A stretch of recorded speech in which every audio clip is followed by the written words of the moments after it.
Yeah, this live is built for 7, but I just thought I should come on board a bit earlier than scheduled so I can put some, take out some technical issues. Hopefully,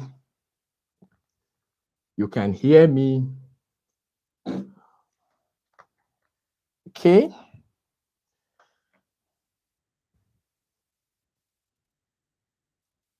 Good evening, everybody. Good evening, Nigeria. Good evening, wherever you're watching from. If you're watching from Nigeria, this is obviously about some few minutes to 7. This live is built for just 1 hour. My live are usually 1 hour, so hopefully this will not exceed 1 hour. A couple of stuff to talk about. I had started this conversation some 2 days ago in the earlier conversation, and I need to apologize. I got information that you guys sent your feedback that at a point the audio went off. My mic actually went off. I didn't notice, so I'm going to be very cautious now, so that when the mic goes off, I will have to change to another one. The mic obviously went off, and I didn't notice. And I think at that point, nobody, you guys probably thought it was network. No, it was actually the mic. The mic went off. So I think at 30, at about 30 minutes or 32 minutes or thereabout, the audio totally went out. So if you go check that video now, from 30 minutes or 32 minutes to the very last second, the audio is totally out, and that is so unfortunate. That is so unfortunate. When I noticed, I was mad, but it happens, but the very first, the much that you had in the audio, I think a whole lot of stuff, I was able to talk about a couple of stuff, and it made a lot of sense. So you can still go and watch the much that you have there. The first 30, 32 minutes, a lot of stuff that I think you should hear. I'd love you to go watch that video. And you can still drop your thoughts in the comment section and tell me what you think. And some of the much I said there, we are going to build on that again. The gubernatorial elections, governorship elections, state house assembly election happened last Saturday, and it's still same story. First, I will start from the point of the voter turnout. I went out to vote, and I was excited because I was able to vote early enough. Like, as I was at my polling station as early as 8:15 in the morning, and you won't believe it, in 30 minutes I had voted, and that is good. That's how it should be. But the flip side is that the voter turnout was horrible. I was sad. I must confess, I was sad because my polling station, in fact, I got to my polling station in the presidential election at about 8:30, and the place was already full. In fact, INEC officials had not come. We were literally waiting outside. The whole road was, congested until the officials came and the security, and they opened the school. This time, the school was already opened as early as 7:30, and I guess because I got there at about 8:15, so you had few persons here and there. But I was sad to see what I saw. The voter turnout, the turnout was horrible, horrible, horrible, horrible. I was sad. I was sad. You guys did not come out. I know you are disappointed. I know that you are not comfortable with the outcome of the presidential election. But I had also appealed that Rome, as they say, wasn't built in a day. Nation building is a process, and especially as the presidential election is now a subject of litigation, let us not lose hope. I am very sad. I was sad. I was sad. I was sad. I was sad to see the more that I saw that day, the governorship election and state assembly election. I said that has to do with voter turnout. It shouldn't be so. It shouldn't be so. In fact, INEC had created new voting centers, polling units, and as I was going back home at about 8:45 thereabout, I saw many of those new polling units empty, totally empty. The INEC officials were just there. And kudos to, at least on that, I would say kudos to the INEC officials who got to the voting centers, voting polling units on time. The number of them were, as I was, going back, I saw. In fact, as I was actually coming to my own polling station, which is some distance away from my, home, I saw a number of the voting centers already set. 8 o'clock, quarter to 8, officials were already there. And that is good. But going back after voting, it was sad. A number of those centers were totally, empty. No voters. INEC officials were just there waiting for voters to come, and it's bad. It's bad.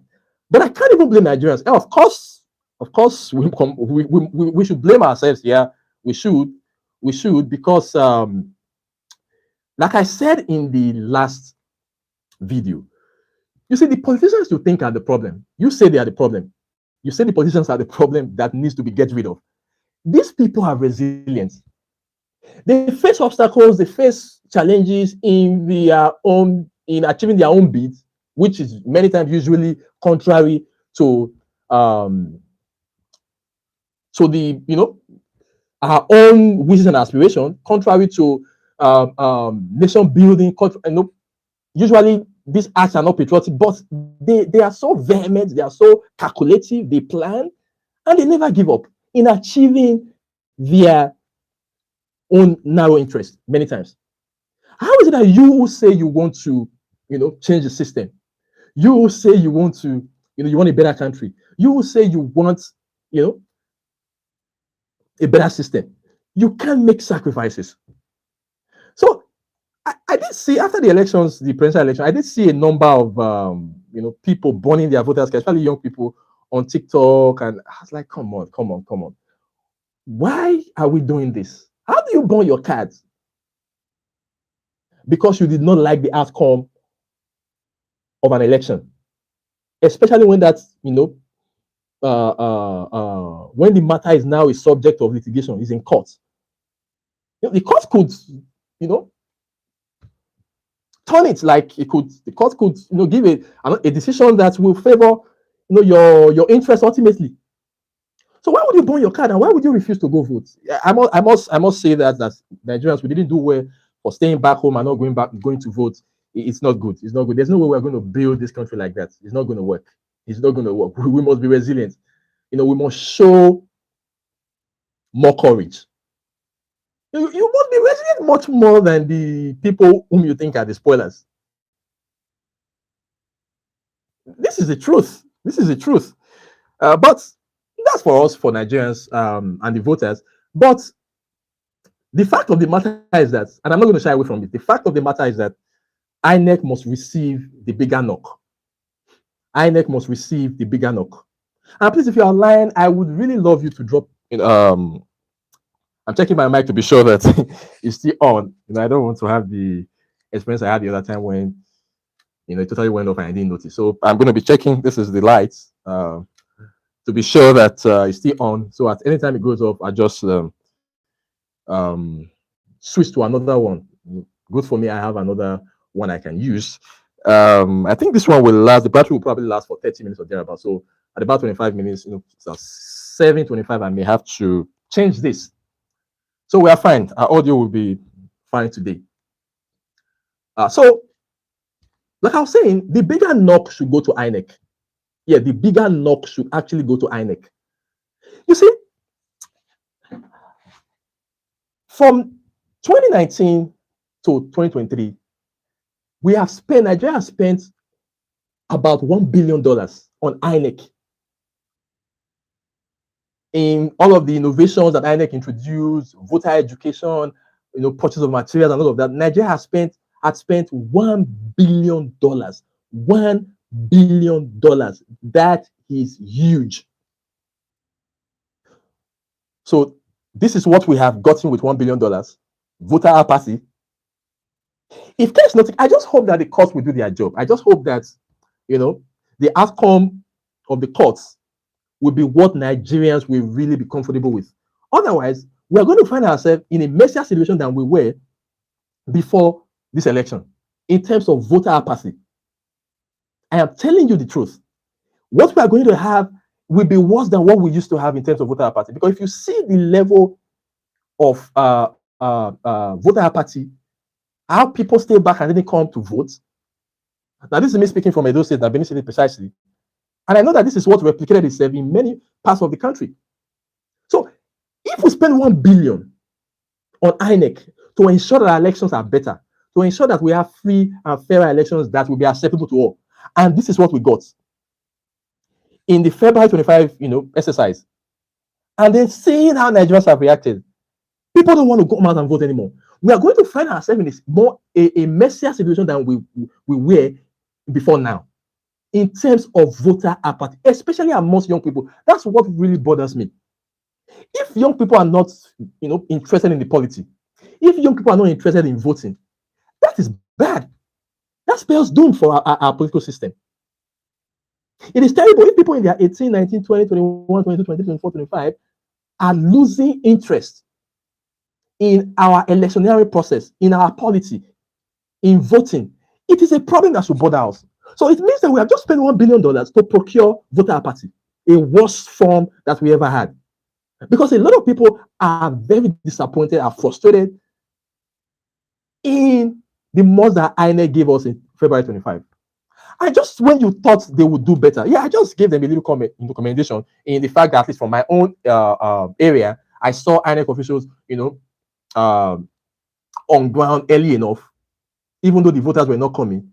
But again, if you look at the whole exercise generally from state to state, of course, we'll come to Lagos. Lagos was the epicenter. We'll come to Lagos, we dominate the conversation today. And I really love you to stay back. Please, I love you to stay back because this conversation today, this live today will be very informative. I'm going to dwell more on Lagos and all of the much happening in Lagos. Lagos is no man's land, of all that, and all of the attendant issues, resulting from the Lagos governorship election. We'll talk about that. That will dominate the conversation today. So you want to stay back. A lot of information that you would be glad you have. I had to do some little digging to be able to buttress some of the points I'll be making today. So, as I was saying, INEC will have to receive the bigger knock.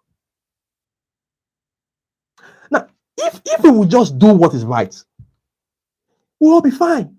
I can tell you, if that presidential election had gone, if INEC had allowed it to go the way it should, run its natural course, and let the true winner, the will of the people prevail. It's a democracy. We call it participatory government, popular, government. That's what it is. If INEC had just allowed the will of the people to prevail, I tell you the truth, what you would have seen in the gubernatorial elections would have been a replication in terms of voting, in terms of participation, in terms of voter turnout. It would have been exactly the same thing, nothing short. You would have seen the people excitedly coming out to vote. And that's what you find. This is not, as much as I condemn the fact that we did Nigerians stayed back. Again, it is a natural, it's a ripple effect. Even, it's not just a Nigerian thing. If people don't have confidence in the process, they wouldn't want to participate. What's the point? If we've always had there's this popular notion in Nigeria that your votes don't count, they already know with the image and all of that. And people have worked, NGOs, international organizations have worked, monies have been spent to ensure that Nigerians have a different outlook towards elections, a different perception towards election, and a lot was achieved. And you saw it in the registration, the surge in the registration, and you saw it in the participation in the presidential election. Going by the outcome, the ripple effect was just what we saw in the gubernatorial elections. So INEC must receive the knock, and that is why we must do the right thing. Leadership in this country, we must start to hold leaders to account. Enough of this responsibility. See what we have gotten as a result of the irresponsibility of an institution. And particularly, I'm calling the INEC chairman, Professor Mahmood Yakubu, to question him. I'm calling him, putting him on the line, and saying that he failed Nigerians.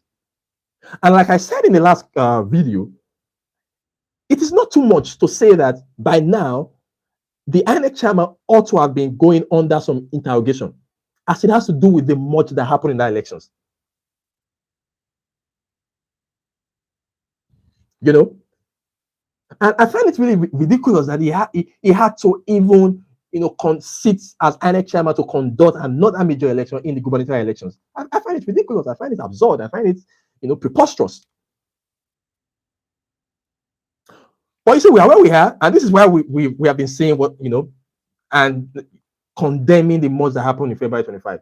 We just saw one of the attendant effects, the resultant effect in voter apathy. And I tell you the truth, there's much more.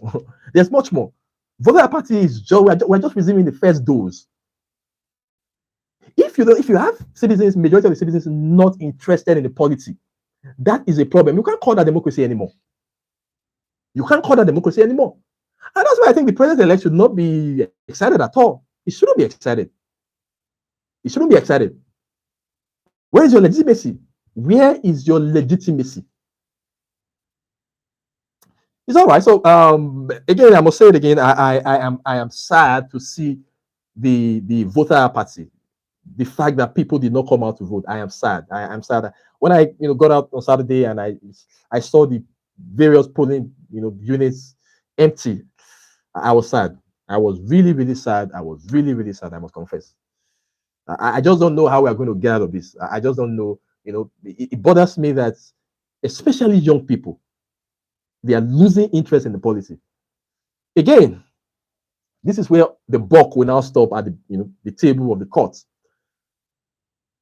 I hope that the courts will do what is right, and I hope that beyond just the presidential elections, I know that a lot of other litigation will be coming up. We saw the mods that happened across Nigeria in the gubernatorial elections. It's a shame. It's a shame. It's a shame. From north to east, east to west, west to south. It was a charade. It was a charade, and you could see prominent Nigerians speaking. I saw, the president yesterday, former President Goodluck Jonathan speaking, and expressing his own disappointment. It's sad. It's sad. It's sad to see what we're seeing.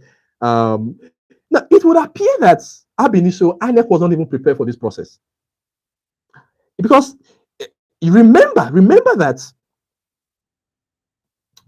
a report had come out that there were plans in Senate quarters to scuttle that election, the presidential election. There were plans for the use of the IRF and the BVAS as technology that was introduced that was supposed to make the process credible, because according to say, the use of the BVAS and the IRF, the technology that was introduced, is the game changer.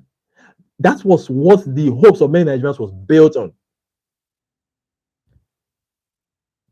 There were reports that that plan was going to be scuttled. There were reports that certain persons within INEC and working with other powerful people were going to get INEC to stop the use of technology, transmission of results, live transmission of results. And INEC had come out in a circular, so in the written document, to disassociate themselves with that. From that, INEC had come out to deny that wasn't true, that was not going to happen, that INEC was committed to using technology in these elections. But what did we see? Those fears became real, became a reality. So it will appear that INEC was not ready ab initio. Then let me read this to you. You would see a number of stuff are coming out. A number of revelations are coming up now. INEC just released this press release, and signed by the National Commissioner and Chairman of Voter Information and Voter Education Committee. That's the Festus Okoye. He says, now this is in response to a report that INEC actually awarded some printing contracts to a member of the APC. I think she's actually the governorship candidate of the APC for Adamawa State. And I read this, see what INEC says in responding to that allegation. INEC says, our attention has been drawn to a news report that the commission awarded a contract for the printing of sensitive election materials to Aishatu Dahiru Ahmed. It was alleged in the press report that she owns Binani Printing Press Limited, Now, Aisha to Ahmed is also known as Binani. Now, Anek continues. He says, procurements in the commission go through open competitive bidding. Binani Printing Press Limited was one of the security printing companies that applies to print security documents for the commission. You hear that? Now, continues. After inspecting the company's facility and carrying out due diligence at the Corporate Affairs Commission (CAC), the commission was satisfied that they are qualified printers with requisite technical capacity, security consciousness, and expertise in printing security documents. However, Aishatu Dahiru Ahmed was not listed as one of the directors of the Binani Printing Press Limited. The commission decided to print all the security documents for the 2023 general elections in the country to help Nigerian printers and assist in growing the national economy. The commission will continue to carry out due diligence in its procurement activities. So Nigerians, INEC actually gave the printing of sensitive materials to the governorship candidates of Adamawa State, a member of the APC. Such a high official of the APC printed sensitive material. Then you want to ask yourself, how much more compromise did we do? Now, this is just coming to public light, coming to public domain. How much more compromise did INEC do? How much more compromise did INEC get involved in? So when you see things like this, then you want to ask yourself, how do you trust INEC? Why wouldn't people raise questions about the integrity of INEC, that INEC is complicit in the much that is happening in terms of the irregularities and the seeming influence, I must use the word, not even rigging of the elections?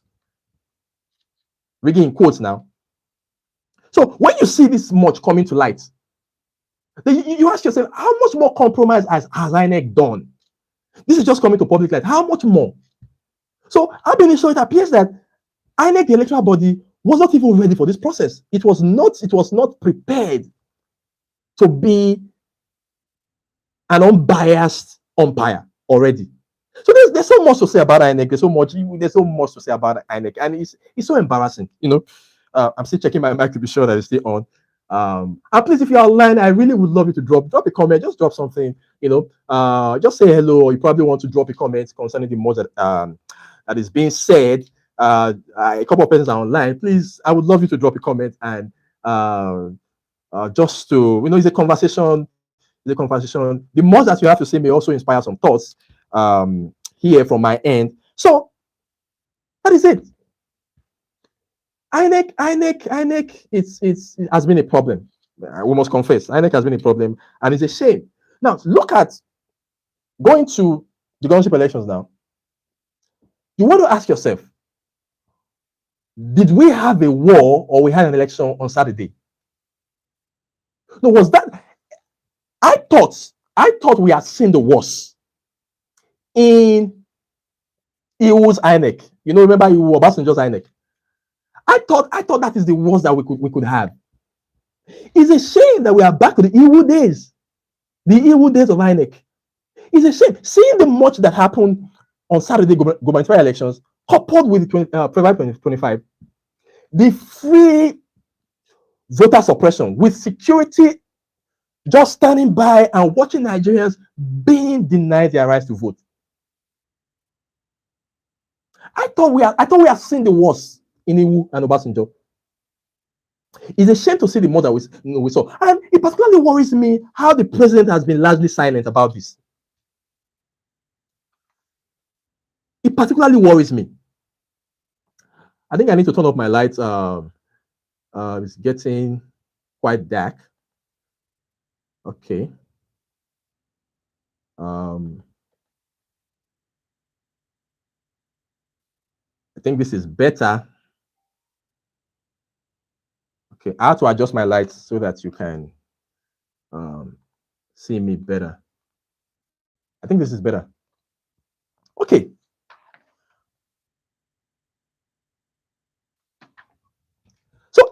that we are seeing the worst in INEC. Iwu's INEC. I can't even tell now between Mahmoud Yakubu and Iwu which INEC is worse. It's so embarrassing. I am worried that the presidency has been largely quiet from the February 25 to the gubernatorial election. It worries me that the president has been largely quiet. Now, Mr. President, you assured Nigerians. Lots of Nigerians had high hopes in you. You promised a free and fair process. You have all the tools. You have the security at your disposal. You have the army, you have the police, you have the civil defense, Mr. President. You can do this. You could have done better, Mr. President. It's a shame. Mr. President, you enjoyed the freest, one of the elections that's now being adjudged as the freest and fairest election. Not just Nigeria, in Africa. You benefited from that. You were a beneficiary of one of the freest elections that had happened in this country. You've given Nigerians 2 elections, Mr. President. 2 elections. 2019 presidential election, general elections. 2023 general elections. Mr. President, in all sincerity, can you really say you have done Nigerians well? 2 elections has been a sham, and it doesn't worry you, and you are not saying anything. Mr. President, you have not done well. President Buhari has not done well. I am particularly very disappointed with all of the promises. I saw a couple of times where the NSA, National Security Advisor, has come out to assure Nigerians that they were ready to provide security. So if you look at the experience in Lagos and some other parts of Nigeria, you want to ask yourself, what happened to all of those assurances? What happened to all of those assurances? It appears that the presidency and the security institutions just looked away and watched Nigerians being battered and watched the rights of Nigerians being violated. It's unfair. It's unfortunate. That is not what leadership is about. I must say categorically that the president has failed Nigerians. The president has failed Nigerians. You promised a free and fair process. I want to ask myself, is it that the president is in on this, all of this charade going on with INEC and the APC? Is the president in on this? Because I can't understand the silence. I can't understand the silence. This silence is loud, actually. Very loud, Mr. President. Very loud. Are we saying that all of those promises were just mere talking? Just giving Nigerians something to hear? Has the President Muhammadu Buhari, been sincere about giving Nigerians free and fair elections? Because the manner of silence, I am saying from the presidency, is worrisome and it's very suspicious. It's very suspicious and it's unfair, Mr. President. It's unfair. And like I said earlier on, you benefited from one of the elections that has been an election that has been adjudged to be one of the freest in the history of Nigeria, commended by the whole world. You were a beneficiary of that. Your presidency is a product of that election. But see what you have given Nigerians in 2 elections, 2019 and 2023. A sham, a complete sham. Mr. President, does it not worry you that I even compare the elections conducted in your era, your administration as president, to the Iwu days? And that's to say the least. The Iwu days, I thought that we had moved away from all of that. We are totally back and maybe even at the worst place. See Lagos. Lagos was the epicenter. So we're going to talk about Lagos. Let's get into Lagos. It's 30 minutes on the live now. And I have to check my mic again just to be sure that it doesn't go off. So the green light. So please, if you ever notice that it goes off, you probably can drop a message so that I switch so that we can avoid the experience of the last the other time. So Lagos, this brings me to Lagos. Now, it's a shame to see what happened in Lagos, especially because of what Lagos is to Nigeria. It's a shame to see the developments in Lagos. And all of those people who call themselves leaders, you should be ashamed of yourself. That is not leadership. A couple of issues. Oh, is Lagos a no man's land? Oh, they are trying to foist an Igbo on us. Oh, Igbos cannot decide who will be governor of Lagos State. All of those are neither here nor there. These are just desperate politicians playing their usual card. You are seeing failed leaders who wants to sustain their hold on leadership by arbitrary means. You guys should be ashamed of yourself. You know this is not leadership. You're seeing leaders who are failed, and you say you are Democrats. These people usually pride themselves to be Democrats. They claim that, oh, they've always been, oh, they drove out the military. You are not leader. You are not Democrats. You're only Democrats when it favors you. Or when you have the people support you. You know, when your popularity is on the high, then you are a Democrat. But when the same people say no, we reject your leadership, then you use all sort of means, all means to sustain leadership. You are not a Democrat. You're just an opportunist. You're a deceiver. You're a pretender.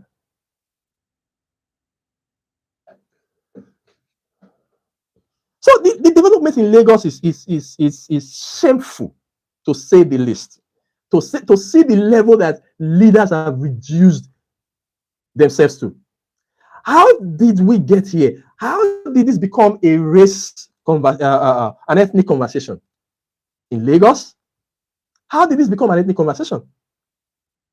All of the violence, resorting to violence, burning people's properties and goods, trying to coerce people. So let me tell you guys something. You are a beneficiary of violence. You benefit from, you're reaping from this violence today. But there's something you do not know. You are sowing very dangerous seeds that when it grows, has the capacity to consume even you. This brings the words of a famous India leader to mind, Mahatma Gandhi. Let's hear what Mahatma Gandhi had to say. He says, I object to violence because when it appears to do good, the good is only temporary. Mahatma Gandhi, when it appears to do good, the good is only temporary. The evil it does is permanent. Very true. Very true. The evil it does is permanent. Because of political gains, political expediency, you don't mind playing this ethnic card because it appears that it benefits you. But I tell you the truth, ultimately, it doesn't benefit you. You lose more. You lose more. Can you really? Let me tell you something. Like they said, we reap what we sow. There's been people have been governor before. Lagos has had governors. Today we talk about Lateef Jakande. We'll come to Lateef Jakande soon. There's a lot to say about Lateef Jakande. Lateef Jakande is very relevant to this conversation. We're going to talk about him. We'll talk about Lateef Jakande, and a few others in Lagos. What will people remember you for?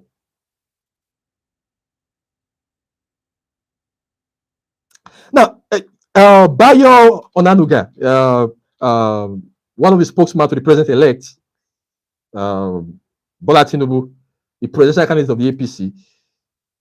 Let me read a tweet that he put out. I think it's yesterday or thereabouts. This is shameful. Really shameful. I saw the tweet and I was embarrassed. I was embarrassed. Do I have it? Oh, I think I don't have it. Oh, sorry.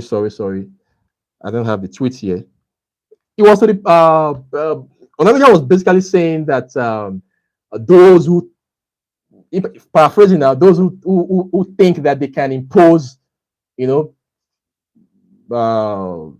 non-indigenous on Lagos, or those who think that Lagos is no man's land, that they've learned a bitter lesson, and that 2027 they probably would, take an alternative route or have an alternative consideration.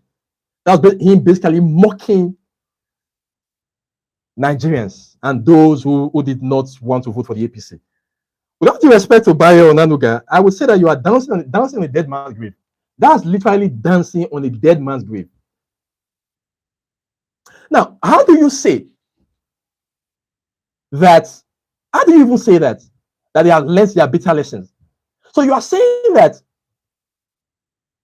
in a democracy, where you have a constitution that guarantees the rights of people to choose freely in an election, you are saying that people must be whipped to align with certain agendas of a few.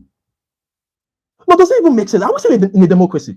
So you're actually taking pride in the most that you and your cronies did in coercing people, in suppressing voters, that they have learned their lessons, and that in 2027 they would know to do better. So in doing better, they must align with your own line of thoughts, as it has to do with who to vote for. Now, you guys have played a very dangerous card. You had three amiable Lagosians, Yorubas, in the persons of Sanwo-Olu of the APC, Jandor of the PDP, Gbadebo Vivo of the Labour Party. Three amiable, distinguished Lagosians. Because you feared, still checking my mic, because you feared that you may have lost popularity with the people, you decided to play the ethnic card to divide the people. This will have implication on you and your leadership. You claim that a Gbadebo Rose Vivo is of Igbo descent. Are you not ashamed of that? Are you not ashamed? A Lagosian, a Yoruba man. At least you are good as far as Yoruba. So as Africans, what do we believe? That our lineage is paternally. A man who has a Yoruba father, born in Lagos, bred in Lagos, lives in Lagos, does business in Lagos, because for political expediency and because you feared that you had lost favor with the people, you decided to play the ethnic card to discredit such a one. And you think that will not have implication on you? It will. And you say you are a Democrat. No, you are not a Democrat. You're a Democrat when you are popular with the people. And then when you are not, when the same people say no, we are moving the other way, then you use all illegal means to sustain yourself in power, in leadership. And you say you are not a leader. That's not leadership. That's not leadership. You need to be told that's not leadership. So people like Bayo, Onanuga, and the likes, I would say shame on you, with all due respect. Shame on you to have done this to Lagos. And there's something you must know. Oh, Lagos is no man's land. Lagos is no man's land. Oh, Lagos. I don't even want. I did a bit. I went back a bit in history, not so discreetly, not so discreetly. But of course, Lagos has a history. There is the influence of Benin Kingdom and the parts of Lagos that they acquired. Then you have there's the Awori people and all of those other ethnic groups that originally have been in Lagos. Of course, we know all of that. So even way back in history, you see that Lagos is a mixed, is almost a melting pot. It's a mixed. It has always been a mixed breed, a mixed culture. So I think I would say categorically that Lagos is no man's land, and it is in context. I will explain. Follow my thoughts. I would explain. I will not be afraid to say that Lagos is no man's land. Lagos is indeed no man's land. When we say Lagos is no man's land, this has nothing to do with whether Yorubas own Lagos or Yorubas, dominate Lagos. Of course, we know that Yorubas are majority in Lagos. Yorubas, because Lagos is in the west. Politically, Lagos is western Nigeria, southwest. So Yorubas dominate Lagos. They are more in Lagos. So, but why are you afraid? If you claim that a non-indigene, other peoples cannot decide who holds sway in Lagos, who would be governor in Lagos. Now the question is, don't you think you are already contradicting your own self? If you claim Yorubas own Lagos, Yorubas in quote now, and let me quickly say, before some people begin to play ethnic cards here, some of the finest people I've known are Yorubas. My closest people on earth, my closest people on earth are Yorubas. Some of the people, in fact, The most people who had the greatest influence positively on my life are Yorubas. So I just need to say that. My closest associates, friends, if I have a best friend, I would say that my best friends are probably Yorubas. Yeah, I love Yorubas. I love the culture. I respect Yorubas. I envy, their history and their culture. So I'm not going to come here. This is not about me, hating on Yorubas or ventilating and ventilating my frustration on Yorubas. No. I love Yorubas. I think if you remove Nigeria, Yorubas from Nigeria, Nigeria would have lost, a vital part of it, intellectually, morally. You understand? So I love Yoruba people. They are great people. And I will say it again. Yorubas are some of the people that have had the greatest influence in my life are Yoruba people. My best friends are Yoruba people. So I need to say that so that we can situate this conversation properly. So, like I was saying, to those who have been orchestrating, all of this hatred, ethnic tension, you say Yorubas own Lagos. Great. But why are you afraid? Ordinarily, Yoruba should have the greatest population. So it's just a matter of democracy is about numbers. Elections are about numbers. It's called popular government. It's called participatory government. So why are you afraid to go to the polls if you claim that Yoruba own Lagos?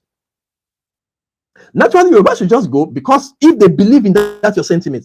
If the sentiment you have been selling is the dominant sentiment amongst Yorubas in Lagos, this ordinarily will just go to the polls and vote whoever you have told them is a true Yoruba or a true Lagosian. But you see, the sentiments you are driving, the narrative you are selling is not true. This is not about Yoruba people. It's about a select few of powerful people, influential people who have had sway and who are seeing that their influence is expiring, having lost favor with the people because they have not served the people. And now they are looking for narrow, they're flying on narrow kites, narrow sentiments, just to achieve their ultimate end, to retain power. And that's why I told Nigerians last week, do not fall for their trick. Do not fall for their trick. So this is not about Yorubas. Because if you believe, if Yorubas, if majority of Yorubas in Lagos actually believe this is your line of thought, then they will naturally just go without you questioning anybody and just go and vote. And then Yorubas, originally considering the fact that they have the majority, will just elect your so-called true Lagosian. But because it is not true, even Yorubas have rejected your leadership. It is not just non-indigenous or non-Yorubas, who want to vote against you. No, it is that, in fact, actually, how many Igbos do you have in Lagos? If you want to go by numbers, how many non-Yorubas do you really have in Lagos? Who can determine who would be governor of Lagos State? But it is that Lagosians, Yorubas, non-Yorubas, individuals of Lagos who are registered to vote in Lagos have rejected your leadership and want to go another route, which is totally allowed. The Constitution allows that. It is their fundamental human rights. It is what democracy is about. And you are saying no, they can't do that. And that they must remain with you. That is where you fail as a leader. And this we have reported. You maybe have been declared winner, either anything, governor, House of Assembly member, senator, House of Rep member, anyhow. But I tell you the truth. There's such a thing called, I don't want to say karma, but karma, nature. Nature has a way of putting things in place and dispensing justice, because there's also the courts of nature. There's the court of public opinion beyond conventional courts. Life has a way of dishing to us the much that we deserve. So your leadership has been rejected. Then you play the ethnic card. I live in Benin, I'm a Benin man.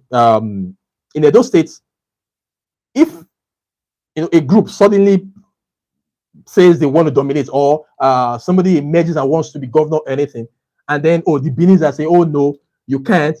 We determine this. What happens here. We determine who else here. You don't have to fight about it. Go to the polls and show that you dominate. It is by numbers. And in the last, I want to give this is giving kudos to Edo voters. In the last elections, since 1999 to date, a lot of people have largely, made statements. In 1999, we made a statement. In taking it back to lately, 2007, we made a statement with Oshomole. In 2020, we made a statement with Obaseki. You understand? And that is it, the will of the people prevailing. And that is what you have allowed, not allowed in Lagos. The people rejected your leadership. It has nothing to do with Yoruba and no Yoruba. Yorubas, Igbos, Yorubos, Benis, Hausas don't have a problem. It is leaders, faith leaders, who are trying to divide the people for their selfish interest. And I want to encourage Nigerians not to buy into this.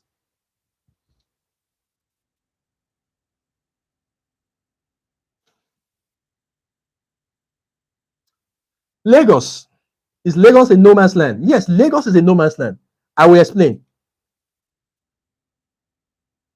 A lot of people don't even know that the very first executive governor of Lagos State, the revered Alhaji Lateef Jakande, was the very first person who made that statement.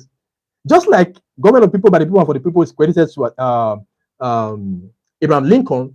Abraham Lincoln is famous for that. So is Jakande famous for this statement. So it's not the Igbos or non-indigenous who created that, who made that statement.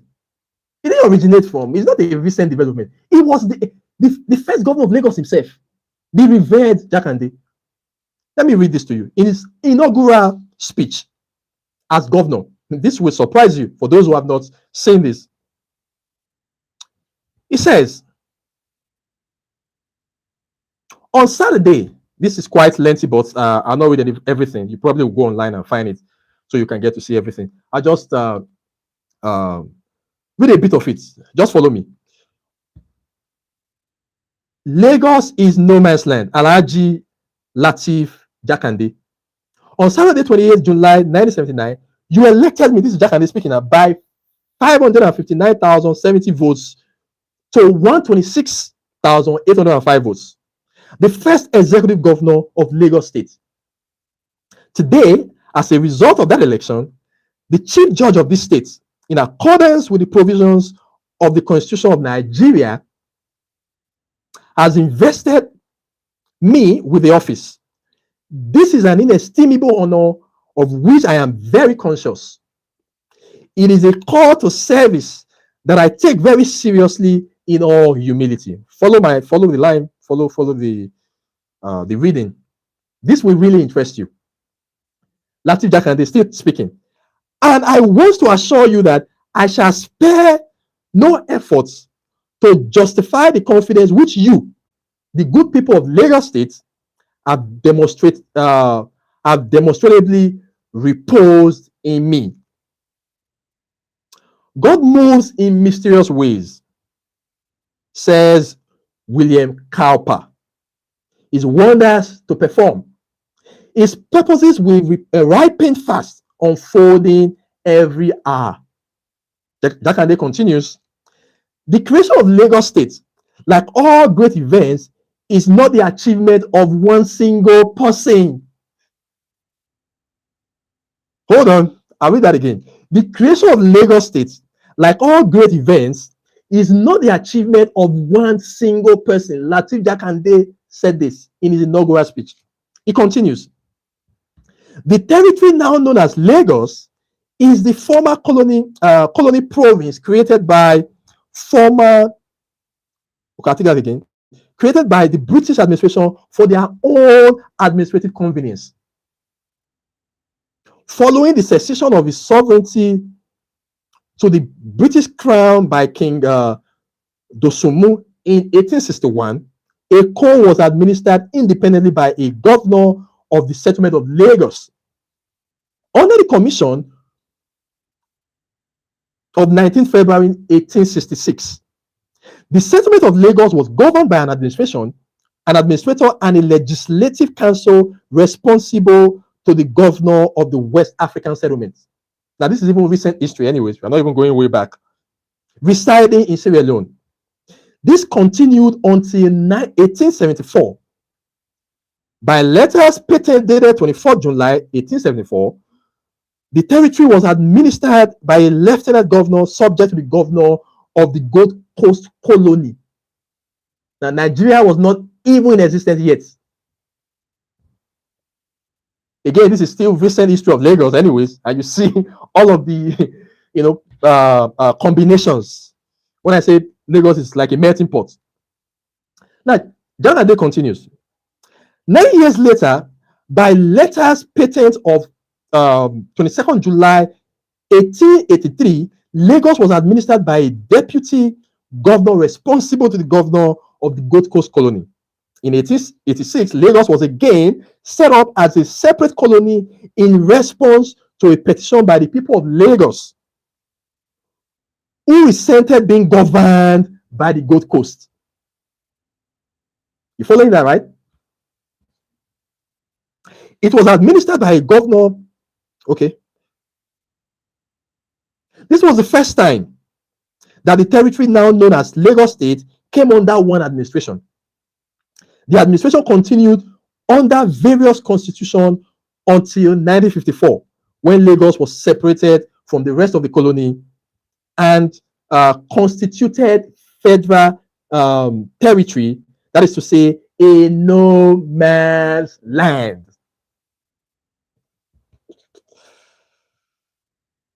I'll read that again. The administration continued under various constitutions until the 1954, when Lagos was separated from the rest of the colony and constituted federal territory, that is to say, a no man's land. So the first executive governor of Lagos is Alhaji Lateef Jakande admits and says that Lagos is a no man's land in his inaugural speech. He acknowledged the fact that Lagos is a no man's land. And Lagos has continued to evolve. Different peoples coming in. And now today you want to change that? My dear, Lagos is a no man's land, please. It is. And Lagos has largely benefited from the fact that it is a no man's land. What Lagos is today is a product of the fact that it's a no man's land. Lagos being the commercial, capital, the commercial hub of Africa, not just Nigeria. With all due respect to other parts of Africa. Just to check my mic, still on, So Lagos has largely benefited. So for political expediency also, Lagos is no man's land, Lagos is no man's land. What do you, come on. You yourself know that Lagos is no man's land. And you know that you like it like that. Lagos is not, it can never be like any other state. Not even Abuja. Come. I know that this you don't. This is not even about Yorubas. Some elements don't really like to take this. But the fact of the matter is that Lagos can't possibly be no ethnic group can really lay claim to Lagos. Going by what Lagos is. Let's be realistic here. And Lagos has benefited from that largely. That's why Lagos is not Edo, Lagos is not Anambra, Lagos is not Kano, Lagos is not, It is where all peoples come to, all Nigeria people. Lagos is second home to all Nigeria people. It has to remain like that. To reject that is to take Lagos back. To say Lagos is no man's land is not a no man's land. It's to reject all of the privileges and benefits that goes with that. And it has implication. When a place take the status of a no man's land, it has implication. The implication is that you're going to have all peoples, different peoples coming to contribute. And as they contribute, they will also lay some claim. And I said in the last video, how do you say somebody is not Lagosian? It's not a true Lagosian. This is not even talking about Gbadebo Vivo now. No, I think that is just sheer mischief. By every standard, the Labour Party governorship candidate Gbadebo Vivo doesn't even fall in this class. He's a true Lagosian. His brother is Lagosian. He's a Yoruba man. So that's not even. I'm even talking about maybe probably somebody who's not even doesn't even bear Yoruba name. Probably was born in Lagos. Or maybe even look at Lagos, set up businesses, contribute to Lagos. Then he wants to be governor. You say he can't be governor. No, if you say Lagos cannot be like that, you are setting Lagos back.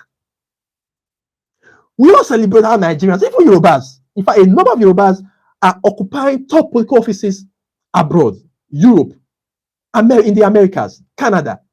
And you like it, you celebrate it. Nigerians are, ministers in British government, secretaries. Nigerians occupy top offices in the American government. Some even contest, to be governors and members of parliament. And a number of them get to win. In fact, a number of Nigerians won parliamentary seats in the last midterm elections in the United States. And you like it, you come to Nigeria and celebrate it. You celebrate all of that. And you think that nature will not judge you and fight you. For you to now say, a man who was born in Lagos, a man whose father is a Lagosian, true Lagosian, who has enviable history, dating back to centuries, to say that man cannot be governor because you think in your own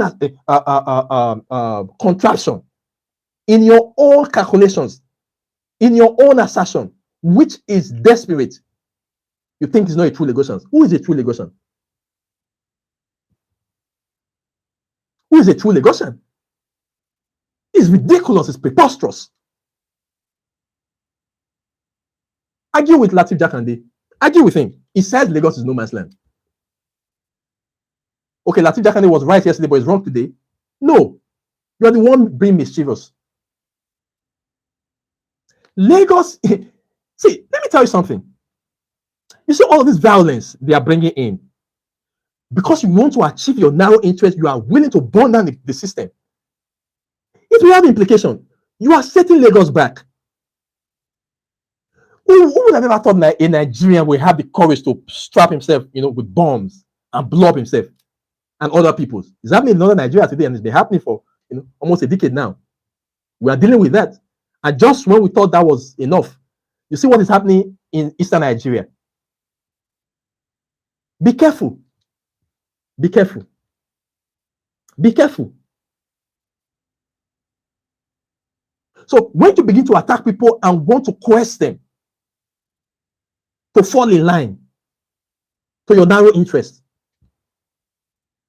the governor the governorship candidate you want is what they must vote for. And if they decide otherwise, you coerce them, you suppress them, you threaten them with violence, you kill them, you burn their source of livelihood, you destroy their source of livelihood, burn their businesses. You are looking for trouble. Because like I say, there's the much that people can take. You don't want to send Lagos back. There is a reason that Lagos is what it is. It has been largely peaceful. It's been largely accommodating. And that has implication. You have benefited from that, from the fact that Lagos is what it is. The fact that Lagos is no man's land has benefited you. Lagos is enviable, not just in Nigeria, in Africa. There's a reason that a society can be like that. There's a reason that a city can be like that. It is because of the contributions that other peoples will have to bring. And when those people bring those contributions, they will also have a stake. How can you, if somebody goes to Lagos, and is an indigenous of Lagos, give birth in Lagos, the child grows, and because it doesn't bear your Yoruba name, then it can't be governor of Lagos. It can already. Don't you have Igbos and non-Yorubas as commissioners already? Don't you have non-Yorubas as House of Assembly members already? So what is wrong now? Even you don't believe it, you're just playing this card, and that is why I want Nigerians to not fall for all of this. This kind of leadership has expired, and we must relegate it. We must relegate it. Shame on all of them. Shame on all of them. Trying to set Lagos back. We love Lagos. We like Lagos for what it is. You should, and I know you too. You do too. You're only just playing this card now because you feel that your leadership has expired. You want to sustain your leadership even when the people have rejected you. A whole lot more to say. But I don't want this live to extend for too long unnecessarily. It's already 1 hour already, and I did promise that this will not go beyond 1 hour. And there's still a whole lot to say. Let me just say this. Let me just add this quickly before I go. I end the live. Even Tinubu, Jagaban himself, agrees that Lagos is no man's land. Let me show you something. I found this. You could go check it out on Premium Times. Now, it's headlined, "How Senate blocks Tinubu's bill seeking special status for Lagos." Why would Tinubu be seeking special status for Lagos? Now look at what Tinubu says. He said, this report was, this news was made, this is on October 5, 2006 news by Premium Times. He says the Nigerian Senate has voted against a bill seeking special status and federal grant for Lagos State. Why? Because everybody knows that Lagos is no man's land. Because actually, I believe that Lagos should have this. I believe that Lagos, they are not out of place to be seeking for this, even though it was rejected. Go and check out this Premium Times, October 5, 2016, and read it up. It says the bill sponsored by Oluwemi Tinubu's wife herself, the All Progressives Congress senator representing Lagos Central, was rejected on Wednesday after failing a voice vote called by Ike Ekwuemadu. Consequently, the bill SB 112 fails to scale second reading for committee stage. It sought 1% of federally generated revenue as special grant for Lagos State in view of the former Nigeria capital's socioeconomic significance. The bill also seeks to compel the federal government to recognize Lagos as the country's commercial capital. But the development did not go without uproar following comments by supporters and opponents of the bill. So it appears that even the same people who are now playing this card now, they actually do believe that Lagos is no man's land. Okay, you are seeking for special status for Lagos. Edo can't do that. Anambra can't do that. Kano can't do that. But subconsciously, every Nigerian will tell you, if we are sincere, that yeah, it makes sense for Lagos to want to have this, because Lagos is no man's land, as the revered Lateef Jakande did posit.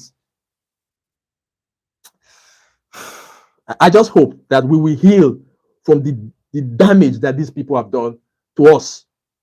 I just hope we will heal quickly, because I thought that we should be moving away from this, but seeing them pulling us back to this ethnic politics, and the president candidates try to do it too.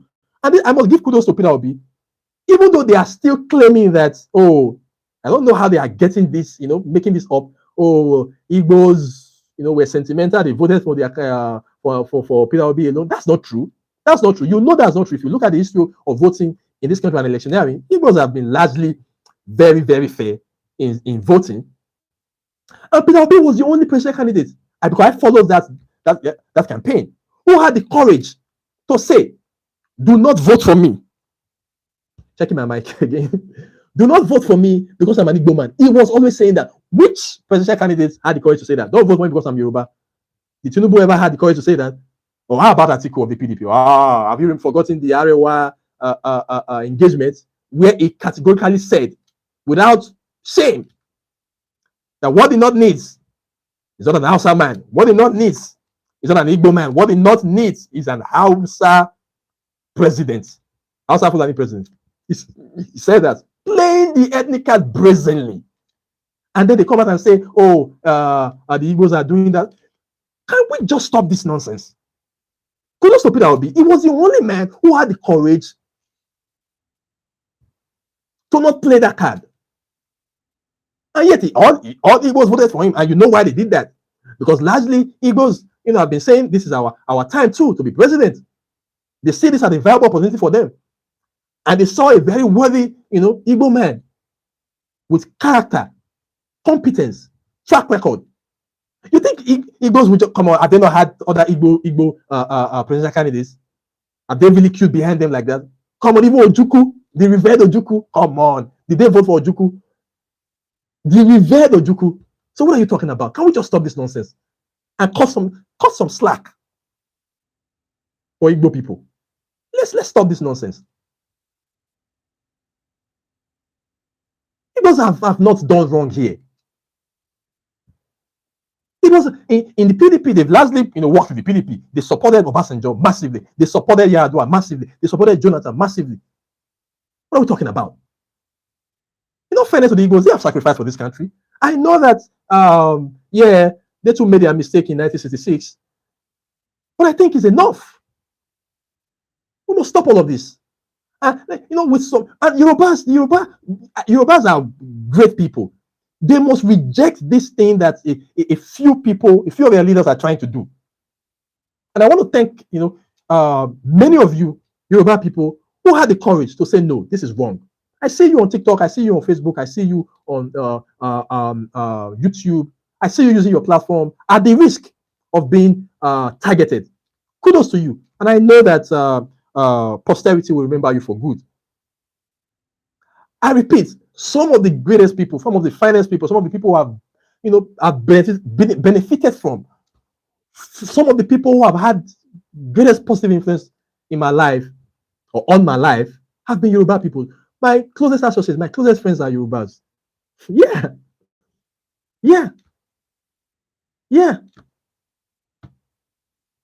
Some of my best clients are Yorubas. Yorubas are great people. Don't allow a few people do this to you. Lagos is bigger than this. Lagos is bigger than this. Lagos is bigger than this. And I agree, Lagos is no man's land. When we say Lagos is no man's land, that is not to disregard or relegate the place of Yorubas in Lagos. Lagos is a western state, it's a southwestern state, with Yoruba having the dominating population. That is a fact. Yorubas have also some dialects, ethnic groups within the Yoruba civilization have also had history dating back ancient times in Lagos. So this is not displacing the place of Yorubas at all. But you see, this ethnic card being played has nothing to do. Even Yorubas know. Yorubas who are sincere knows that this is just a few people trying to sustain their leadership through arbitrary means, unlawful means, illegal means, saying that their leadership has been rejected. And let us take it for what it is. Because even Lateef Jakande, your revered leader, has said it, that Lagos is no man's land. And it is in context. And I think I've done justice in explaining that context. This conversation continues. There's a whole lot to still talk about. It's already 8 minutes past the time that I promised. I really don't want my life to be longer than 1 hour. Please do me a favor with commenting, like as you watch, like, comment, share if you don't mind. I really would appreciate it. And if you're new to the channel, please do subscribe. You do me a lot of good by subscribing, liking, and commenting. It helps the algorithm to really get this video to go far. And I have a couple of other videos that will interest you on the channel. Please enjoy yourself and watch some of those videos. I'm doing my best to keep dropping more videos more frequently. And I want to thank you for your support on the channel, and thank you for watching. For those of you who joined, and if you probably are not watching this live, thank you for watching, and please remember to like and drop your comments. So presidential election is done now. Gubernatorial elections done now. We're now going to litigation courts, and I know that the one that particularly interests many Nigerians is the Presidential Election Petitions Tribunal. We'll look at that. Let's do our best to follow.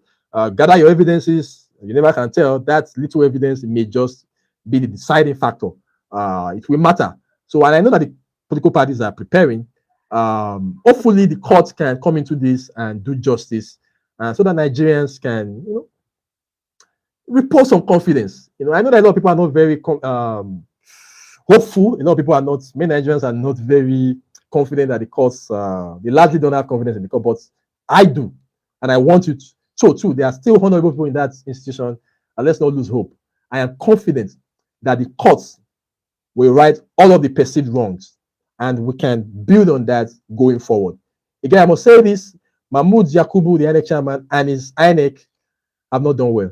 They have largely failed Nigerians. We have spent $3 billion, sorry, $1 billion for nothing. $1 billion. And this is the most that they gave us. It's a shame. We continue to say that. Don't stop saying it. It's a shame. It's unfortunate. But again, we can't lose hope. We can't lose hope. So thank you very much. God willing, Nigeria will live long. And long live Nigeria. And hopefully, this country will live. This country will survive, and this country will become the envy of all. And hopefully, we will see it in our own time. We will see it. God bless you. My Nigeria people, una do well.